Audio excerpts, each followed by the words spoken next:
She thought pouring coffee was her only job that night. He thought she was invisible, just another face in an apron, there to serve and stay silent while he destroyed a family with ink and paper. But when billionaire Damon Caldwell slid that contract across the table, confident in his victory, he made one fatal mistake. He underestimated the woman holding the water pitcher. What happened next would cost him everything. This is the story of Emery Dawson, a woman who lost everything, became invisible to survive, and then used that invisibility as her greatest weapon. Let me tell you about the night Emery Dawson became dangerous. She didn't know it yet. Standing there in her sensible black shoes, feet throbbing from her third double shift that week, she thought she was just trying to survive. Rent was overdue.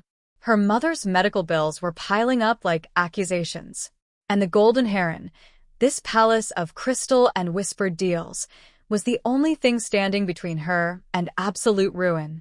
The Golden Heron wasn't just a restaurant. It was a temple where Chicago's elite came to worship at the altar of power.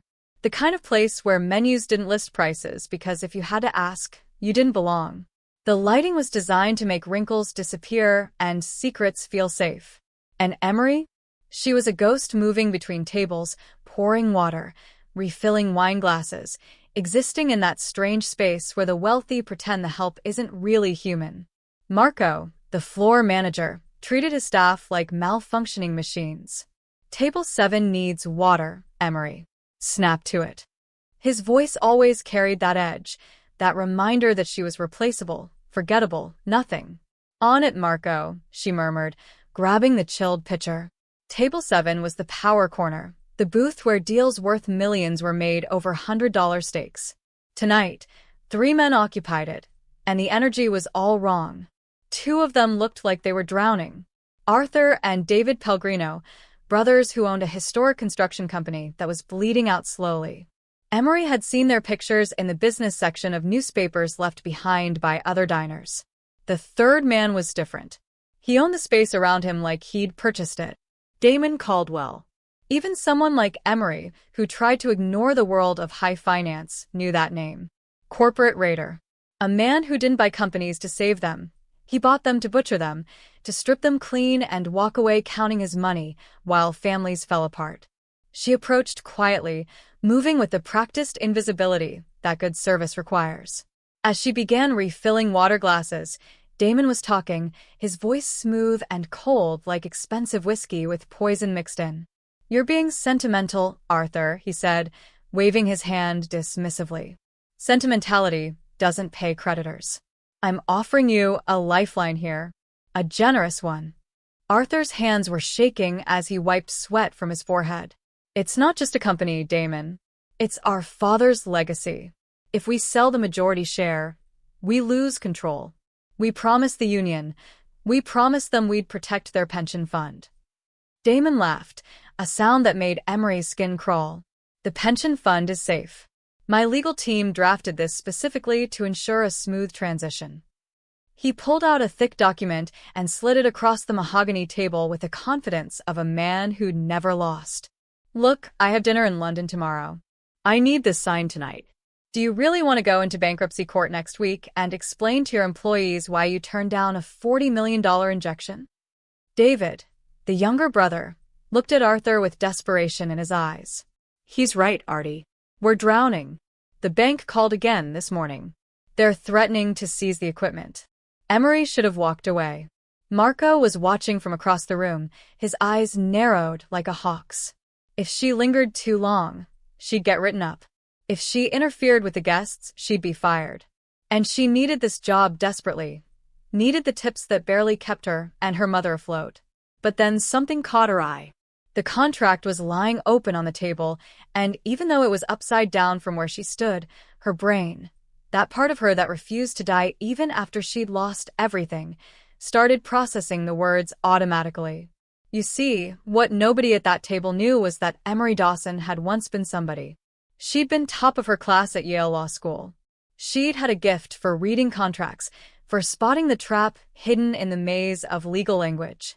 She could see patterns where others saw only boring text. She'd been months away from graduating, months away from a future that glittered with promise. And then her father died. Died under a cloud of scandal and accusation, leaving behind nothing but debt and shame. Her mother had a stroke from the stress. Someone had to pay the medical bills. Someone had to drop everything and become invisible to survive. That someone was Emery. But even though she'd traded her law books for an apron, her mind still worked the same way. And as she stood there, pretending to straighten the water glasses, her eyes locked onto a paragraph buried deep in the contract. Pursuant to Section 8.4, subsection C, the acquiring entity retains the right to restructure all liabilities, including but not limited to defined benefit plans, categorizing them as unsecured debt in the event of a subsidiary restructuring. Her blood went cold. It wasn't standard language. It was a kill switch. A trapdoor. Damon was promising to protect the pension fund while simultaneously giving himself the legal right to destroy it completely. All he had to do was move the company into a subsidiary shell, declare bankruptcy, and walk away. The workers would get nothing. Their retirement gone. Their security vaporized. And these two brothers, these decent men being crushed by circumstances, had no idea. Arthur picked up the pen. His hand was trembling so badly the pen shook like a leaf in a storm. "Okay," he whispered, his voice breaking. "For the workers." The word came out of Emery's mouth before she could stop it. No. It was barely more than a breath, but in the tense silence of that booth, it landed like a thunderclap. Damon's head snapped up. For the first time, he actually looked at her. Really looked. And what he saw was exactly what he expected to see. A tired waitress in a cheap uniform. Nobody. Nothing. He sneered. "More water? We didn't ask for any." "Emery." Marco's voice hissed from across the room. He was already marching toward them, his face red with fury. Arthur paused, the pen hovering just millimeters from the signature line. He looked up at this waitress, confused and desperate. "Miss?" Emery's heart was hammering so hard she thought it might break through her ribs. Every survival instinct screamed at her to apologize, to back away, to disappear back into invisibility where it was safe. But she looked at Arthur's face, really looked at it, and saw her father. Saw that same expression of defeat, of being cornered by forces too big to fight. "Don't sign that," she said, her voice stronger now, steady despite the fear flooding through her body. Damon actually laughed. It was a sharp, cruel sound. "Excuse me? I think you've confused your station, sweetheart. The kitchen is that way." "I'm not confused," Emery said, stepping closer to the table. Marco was almost there now, his hand reaching out to grab her arm. But she had seconds, just seconds, to do this. She pointed at the document with a trembling finger. Page 14, paragraph 6, subsection C. Damon's smile flickered. Just for a moment, something like uncertainty crossed his face. "What are you talking about?" David asked, looking between the billionaire and the waitress. "He told you the pension fund was safe," Emery said, her eyes locked on Damon's. "He lied. That clause, it's a trap." "This is absurd." Damon stood up, so fast his chair scraped loudly against the floor. "Manager, get this woman out of here immediately. She's harassing my clients." Marco arrived, breathless and furious. "I am so sorry, Mr. Caldwell." "Emery, step away from the table." Now. "You're done for the night. Get your things." "Wait," Arthur said, and the desperation in that single word stopped everyone. The old man looked at Emery, like she was the last life raft on a sinking ship. "What trap? What does it say?" "Arthur, don't listen to the help," Damon snapped, adjusting his cufflinks with sharp, angry movements. "She's looking for a handout. It's pathetic." Emery spoke rapidly, the words tumbling out before Marco could physically remove her. "It says that the acquiring entity, that's him, can reclassify your employees' pensions as unsecured debt if he moves your company into a subsidiary shell, which he will do. Once he does that, he can declare the subsidiary bankrupt, walk away with your assets, and the pension fund goes to zero. Your workers won't get a dime." The silence that fell over the table was absolute. David grabbed the contract and pulled it closer, squinting at the dense text. Subsection C. Restructure liabilities. Damon's face turned a deep, ugly red. You have no idea what you're reading. You're a waitress. Do you even have a college degree? Something inside Emery snapped. All the shame, all the years of being invisible, all the rage at what had been taken from her, it crystallized into cold, hard fury. I have enough education to recognize a bad boy carve-out when I see one, she said, her voice like steel. And I know that what you're trying to do is technically legal, but morally bankrupt. You're not buying their company to save it. You're buying it to liquidate the pension fund and cover your own leverage. David looked up, his face pale as death. Artie, I think she's right. This wording, it's exactly what happened to Highland Construction last year. They lost everything. Arthur dropped the pen. It rolled across the table and fell to the floor with a soft click that sounded like a gunshot in the silence. Damon stared at Emery. The mask of civility dropped completely, and what lay beneath was cold, calculating, and genuinely dangerous. You just made a very big mistake, he said, his voice dropping to a menacing whisper. Do you know who I am? I know what you are, Emery replied, her chin held high even though her legs were shaking. Marco, Damon barked, not looking away from her. Fire her. Now. And ensure she never works in the city again. If I see her face in any establishment within 5 miles of the loop, I will buy the building and evict you personally. Marco grabbed Emery's arm hard enough to leave bruises. Get out, Emery. You're fired. Don't even bother clocking out. I'm leaving, Emery said, pulling her arm free. She looked at Arthur one last time. Don't sign anything without a lawyer present. A real lawyer, not one he pays for. She turned and walked away, her head high even as her entire world collapsed around her. She could feel Damon's eyes burning into her back, branding her with his rage. She had saved the Pellegrino brothers. But she had just signed her own death warrant. As she pushed through the kitchen doors, stripping off her apron with shaking hands, she didn't realize that someone else had been watching the entire exchange from the shadows. Someone who had been looking for exactly the kind of trouble Emery had just caused. That someone was about to change everything. 3 days. That's how long it took for Emery to realize that Damon Caldwell wasn't just vindictive, he was thorough. She sat on the curb outside her apartment building, the Chicago wind cutting through her thin coat like a knife made of ice. In her hand was her phone, displaying rejection number 7. A diner on the south side. The manager had sounded apologetic but firm. We've decided to go in a different direction. It was the same script everywhere. Coffee shops, dive bars, even a 24-hour truck stop an hour outside the city. The interviews went well until they ran her name. Then suddenly positions were filled. References checked out badly. Someone had flagged her in the restaurant industry database, probably Marco, marking her as theft risk or insubordinate or whatever label would make her untouchable. Without that job, she was 7 days away from not being able to afford her mother's heart medication. The medication that kept Sarah Dawson alive. Her phone buzzed. A text from her landlord. Rent plus late fee due by 8 p.m. tomorrow or eviction notice filed. Emery put her head in her hands. She'd done the right thing. She knew she had. But doing the right thing didn't pay bills. It didn't keep your mother's heart beating. It just left you alone on a cold curb, watching your life crumble like ash. Rough night. Emery looked up sharply. A black sedan was idling at the curb, sleek and expensive, the kind of car that cost more than most people made in a year.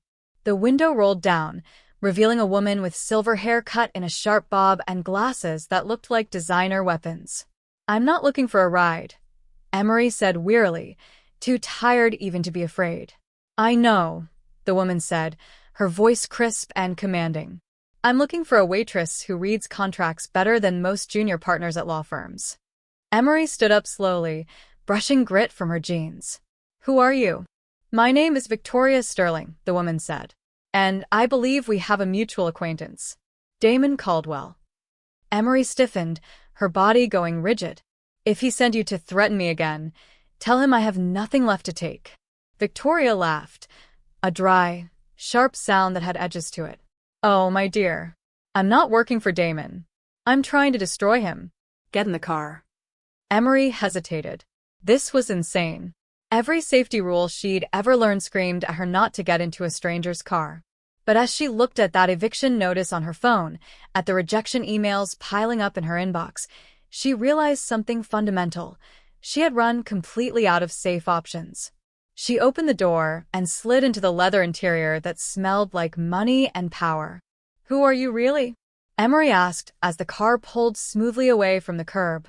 "I am the chairwoman of Sterling Global," Victoria said, her eyes fixed on the road ahead. "And until 6 months ago, Damon Caldwell was my protege. Brilliant, ruthless, efficient. Then he tried to stage a coup, tried to oust me from my own board. He failed, but he took a significant chunk of my capital and my client list with him when he left." "He's a shark," Emery said quietly, remembering those cold blue eyes. Yes. "But sharks have to keep swimming or they die." Victoria turned to look at Emery directly. "I was at the Golden Heron that night. I saw what you did. You spotted a complex liability shift in seconds, upside down, while pouring water. Where did you learn that?" Emery's throat tightened. "Yale Law. Top 5%. I had to drop out in my final year. My mother got sick. My father died, leaving us buried in debt. I needed cash immediately, and law school takes time and money I didn't have." Victoria nodded, as if this confirmed something she'd already suspected. "Damon is currently trying to acquire a tech startup called NexusStream. It's the key to his recovery. If he gets it, he becomes untouchable. If he fails, his investors will eat him alive.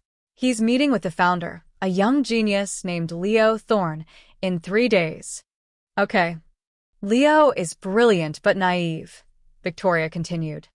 "He thinks Damon is a mentor figure. He's going to sign a deal that will strip him of his intellectual property, his company, and his future. I need someone on the inside to stop it. I need someone Damon won't recognize, or at least won't suspect, until it's too late." "He knows my face," Emery said. "He fired me. He ruined me." "He knows a waitress in a uniform," Victoria corrected, her eyes gleaming. "Hair in a bun, no makeup, exhausted and invisible. He doesn't know you." Not really. "To men like Damon, service staff are interchangeable ghosts. We're going to use that against him." Victoria reached into her purse and pulled out a folder. She handed it to Emery. Inside was a check. The amount made Emery's breath catch in her throat. It was enough to pay off her mother's medical bills, cover the rent, and maybe, just maybe, get her back into school. "Why me?" Emery whispered, her hands trembling as she held the check. "You could hire the best lawyers in the city." "I have the best lawyers," Victoria said with a slight smirk. "But lawyers play by rules. They're predictable. You?" She gestured at Emery. "You have nothing to lose and a grudge to settle. More importantly, you have integrity. You saved those brothers when you had everything to lose. That's the kind of weapon I need." Victoria extended her hand. "So, Emery, "Are you ready to stop serving the table and start owning it?" Emery looked at the check, then at the city passing by outside the window. She thought of Damon's sneer, "The kitchen is that way." She thought of her father, dying with a cloud of shame over his name. She thought of all the years she'd spent invisible, swallowing her pride, pretending she was less than she was just to survive. She took Victoria's hand. "Tell me what I need to do." The transformation was surgical.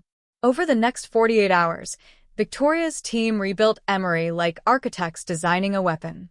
They cut her mousy brown hair into a sleek auburn bob that framed her face like armor. They traded her sensible shoes for Italian stilettos that clicked on marble floors like the cocking of a gun. The waitress uniform was replaced by a tailored navy power suit that cost more than her old car. But the most important work was mental. Victoria drilled her relentlessly in her penthouse overlooking Lake Michigan, the city lights spread out below them like a battlefield map. "Damon's weakness is his ego," Victoria explained, pacing while Emery studied the NexusStream files. "He assumes he's the smartest person in any room. He assumes women are emotional and easily intimidated. Use that." Emery highlighted a section of the contract. "He buries the poison pills in the addendums. Look at this. He's offering Leo a huge upfront payment, but he's structured the stock options as Class B non-voting shares. Leo thinks he's keeping 70% of the company, but he'll have zero say in how it's run. Exactly, Victoria said, impressed. He's stealing the steering wheel and leaving Leo in the passenger seat. You need to expose that. But you can't just shout it out like at the restaurant. You have to dismantle him surgically, piece by piece, until he bleeds out in front of everyone. On the morning of the meeting, Emery looked in the mirror and barely recognized herself. The tired, desperate girl who counted tips in the break room was gone. In her place stood a woman who looked like she could buy and sell the golden heron without blinking. "You look dangerous," Victoria said, appearing behind her in the reflection. "I feel terrified," Emery admitted. Good. "Fear keeps you sharp. Just remember, he doesn't see you. He only sees what he expects to see." The Sapphire Club made the Golden Heron look like a diner. This was where the real power in Chicago lived, moved, and made deals that changed the world. The maitre d' bowed low to Victoria. "Mrs. Sterling, your usual room is prepared." "Actually," Victoria said, slipping him a $50 bill, "we'd prefer the boardroom adjacent to Mr. Caldwell's party." "Of course, madam." They waited in the adjacent room, separated from Damon's meeting by only a mahogany wall. Emery could hear muffled voices. She heard Damon's laugh, that same cruel, confident sound that haunted her nightmares. 40 minutes passed. Then Victoria held up her hand. "Listen."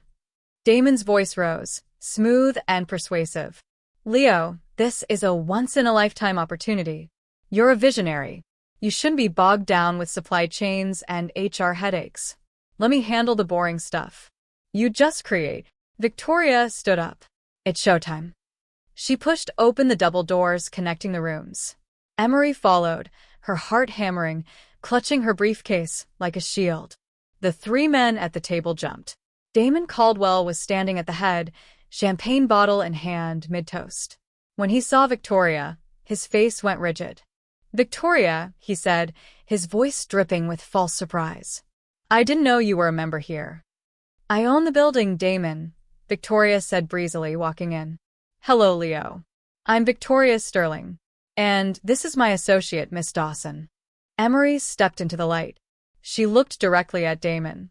His eyes narrowed as he scanned her face.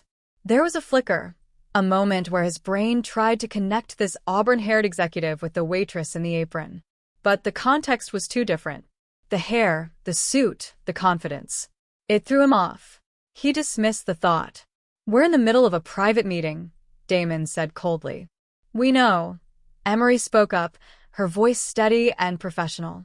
"We're here to save Mr. Thorne from making a catastrophic error." Leo Thorne, a young man in a hoodie and blazer, looked nervous. "Who are you?" "I represent an interested party," Victoria lied smoothly.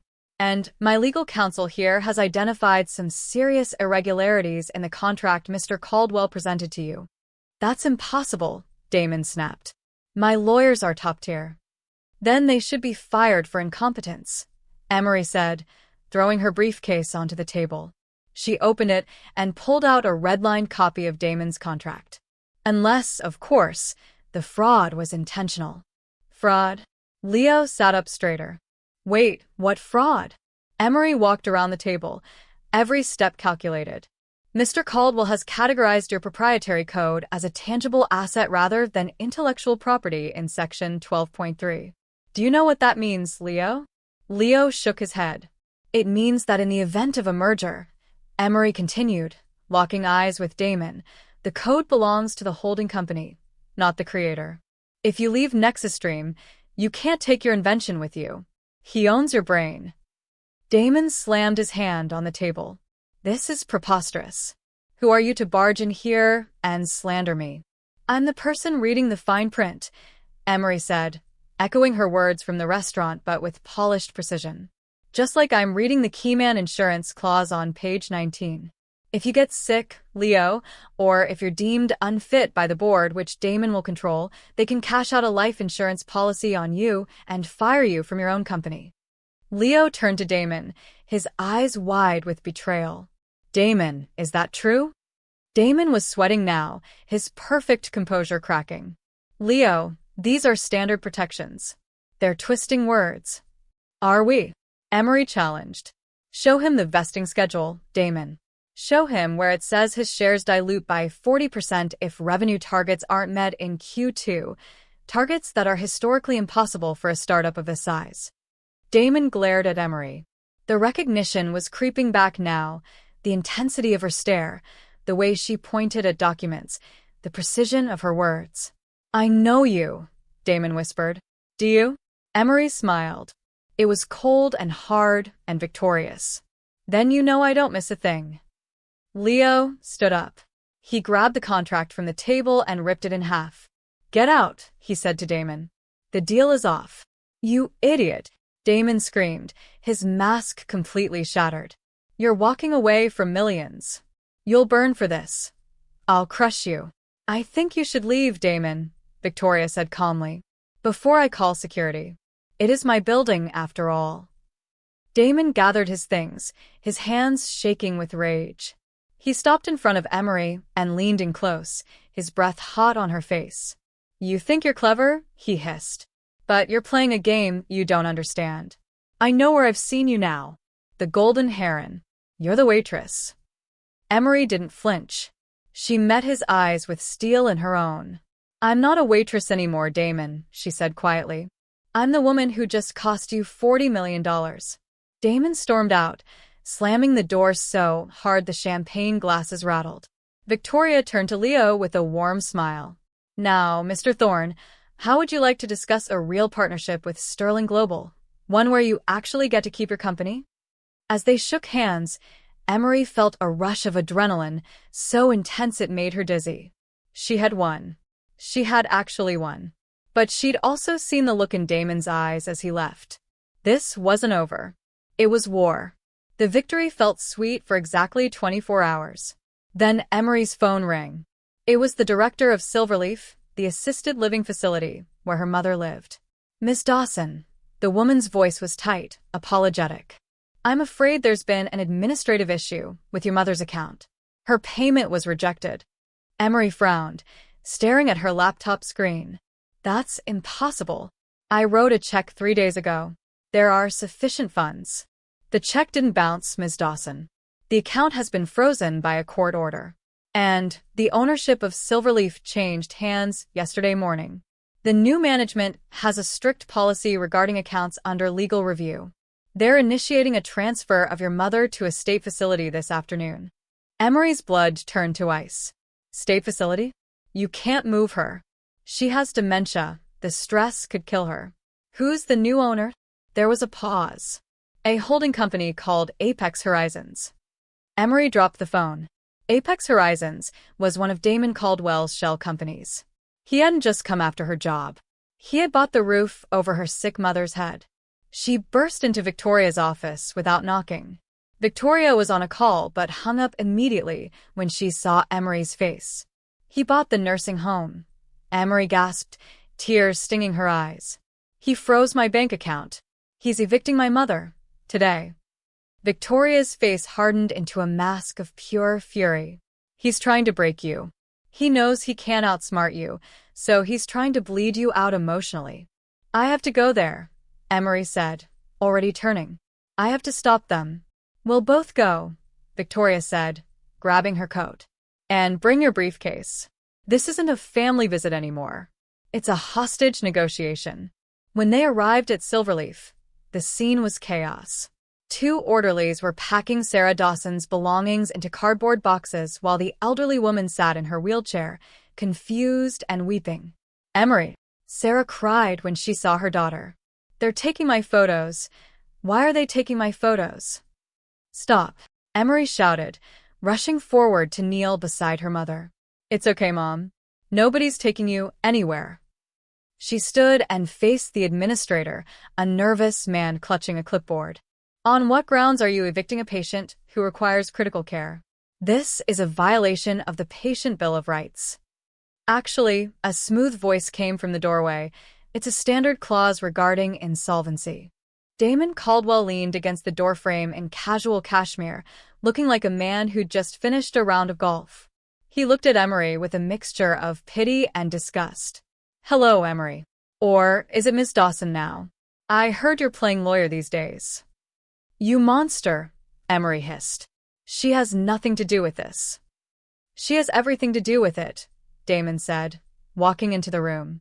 He picked up a framed photo of Emery's father from the bedside table. "Your father was Robert Dawson, wasn't he? The accountant who embezzled $8 million from the Teachers' Union Pension Fund 12 years ago. He died of a stroke before he could go to prison, leaving his family with nothing but shame and debt." It was the secret Emery had guarded fiercely.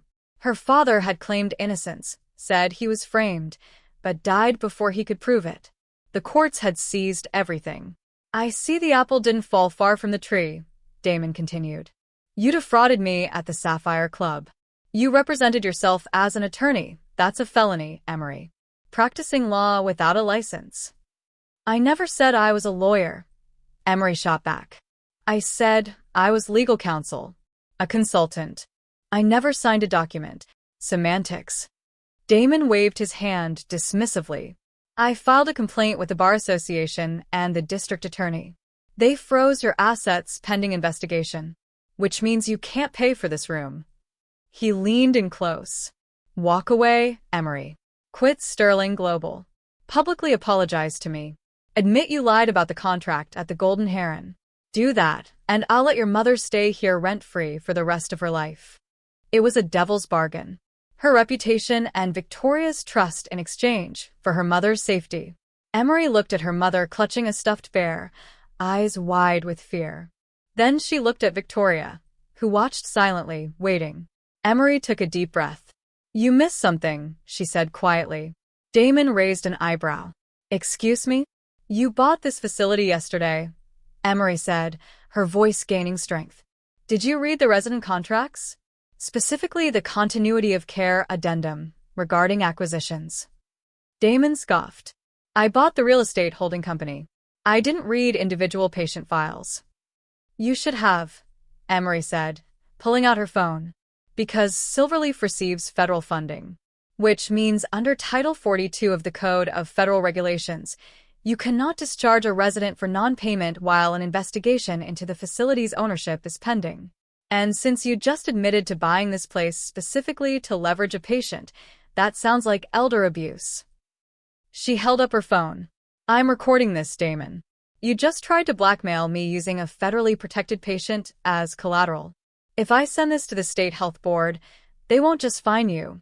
They'll revoke the facility's license. Your investment goes to zero." Damon's face went pale. He stared at the phone in her hand. "You wouldn't," he growled. "Try me," Emery said, stepping between him and her mother. "Get your people out of this room. Unfreeze my accounts by morning, or I burn this whole place down with you inside it." Damon stared at her for a long, tense moment. The hatred in his eyes was palpable. "Leave the boxes," he snapped at the orderlies. He turned to Emery. "You won this round, waitress.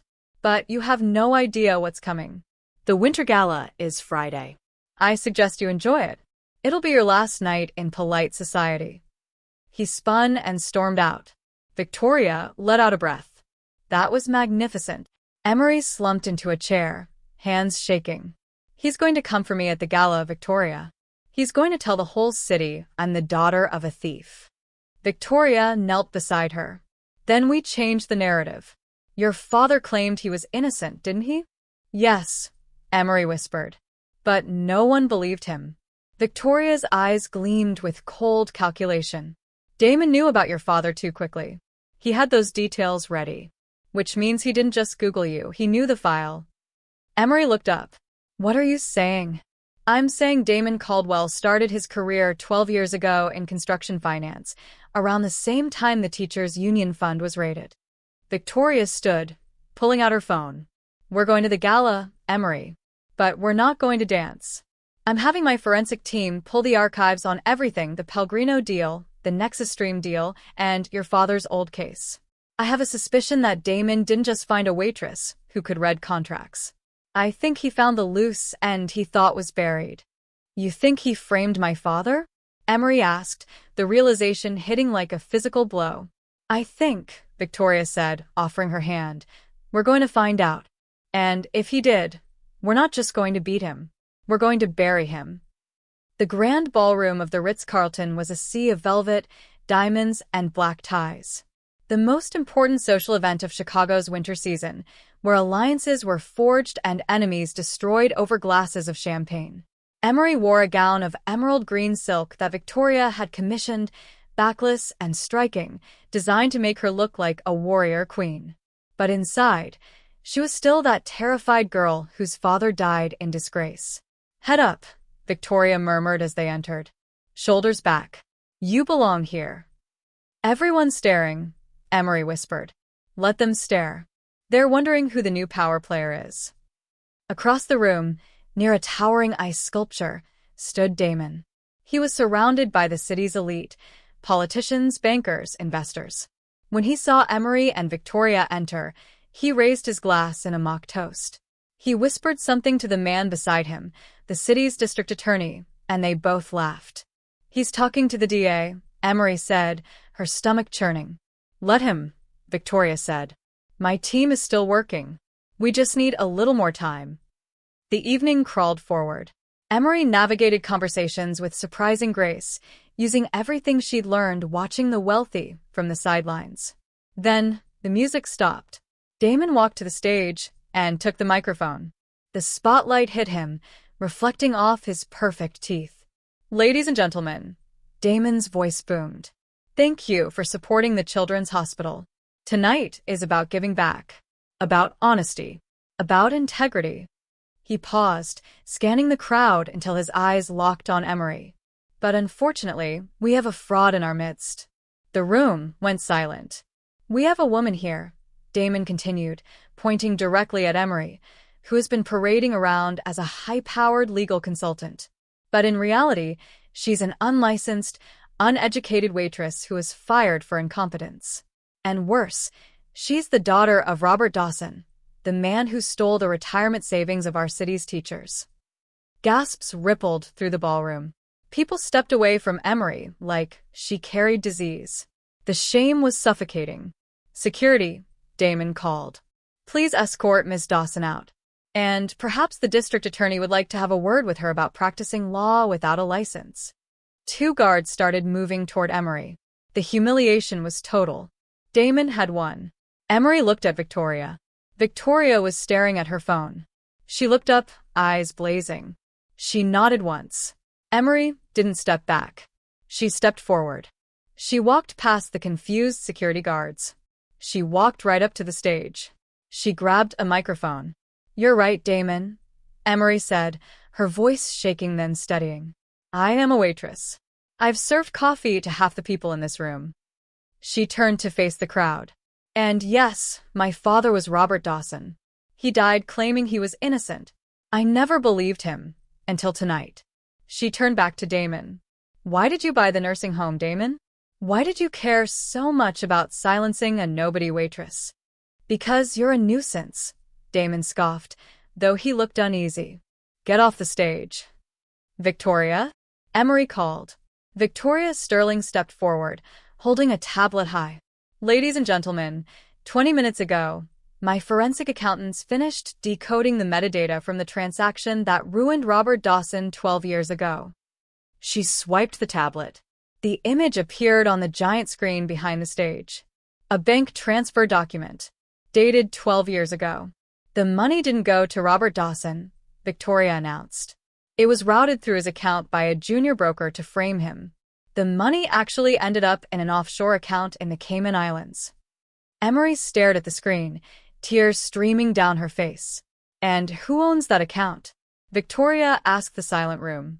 Caldwell Holdings. You stole the money, Damon. You framed her father to build your initial capital. You killed him. The room erupted. Flashbulbs exploded. The district attorney was on his phone, barking orders. Damon stood center stage, stripped of his lies. He looked at Emery with nothing but fear in his eyes. You, he stammered. You're just a waitress. Emery stepped close, her voice amplified for everyone to hear. And here's the bill. She dropped the microphone. It hit the floor with a deafening thud. As police moved in, Damon did the one thing no one expected. He ran. He shoved a waiter, sending drinks crashing, and bolted for the service exit. Emery kicked off her heels and ran after him. Through the kitchen, a maze of steel and steam. Damon was at the loading dock, fumbling with the lock. "Damon!" she screamed. He spun around, grabbing a knife from a prep table. "Stay back. I won't go to jail." "It's over," Emery said, breathing hard. "You can't buy your way out." He lunged. Emery dodged, slipping on wet tile. She fell hard. Damon loomed over her, knife raised. "You should have stayed invisible, waitress." A heavy metal tray smashed into Damon's head. He crumpled. Standing over him was Marco, her old manager from the Golden Heron, holding a dented serving tray. He looked at Damon, then at Emery. "He never tipped anyway," Marco said, reaching down to help her up. 2 months later, Emery stood in a cemetery on a gray morning. She wore a simple black coat and carried a newspaper. The headline read, "Robert Dawson exonerated posthumously." She knelt at her father's weather headstone and placed the paper beside white lilies. "I did it, Dad," she whispered. "Everyone knows. You didn't steal a dime." The wind rustled the trees. "I'm going back to school. I'm going to finish what I started. And I promise, no one will ever use a contract to hurt people like us again. Not while I'm watching." She stayed for a long time, letting years of anger and grief wash away. When she turned to leave, Victoria was waiting by her car. "You didn't have to wait," Emery said. "I have a meeting with a new client," Victoria said. "Massive biotech merger. The contracts are a mess. I need eyes on them." Emery smiled. "I'm just a student, Victoria." Victoria grinned. "Who said anything about practicing? I'm hiring you as a specialized consultant. The pay is excellent." Emery looked back at the grave one last time, then got into the car. "Let's go," she said. "I want to see the fine print." The car drove toward the Chicago skyline, where glass towers gleamed in the winter sun. Inside those towers were sharks and traps and hidden clauses. But now there was also a hunter who knew exactly how to spot them. Epilogue. Emery Dawson proved that the most dangerous person in a room isn't always the billionaire at the head of the table. Sometimes it's the invisible witness pouring the water. By using her sharp mind to dismantle Damon Caldwell's empire of lies, she didn't just save a family legacy, she reclaimed her own. Her story is a powerful reminder that while arrogance shouts, truth whispers. And eventually the truth always wins. It teaches us never to judge someone by their uniform, because the person you underestimate today might hold the key to your downfall tomorrow. If you cheered when Emery exposed the fraud and cleared her father's name, I hope this story stayed with you. Have you ever been underestimated by someone in power? How did you prove them wrong? Remember, the fine print isn't just in contracts. It's in life. And sometimes, the people who read it best are the ones nobody bothered to see.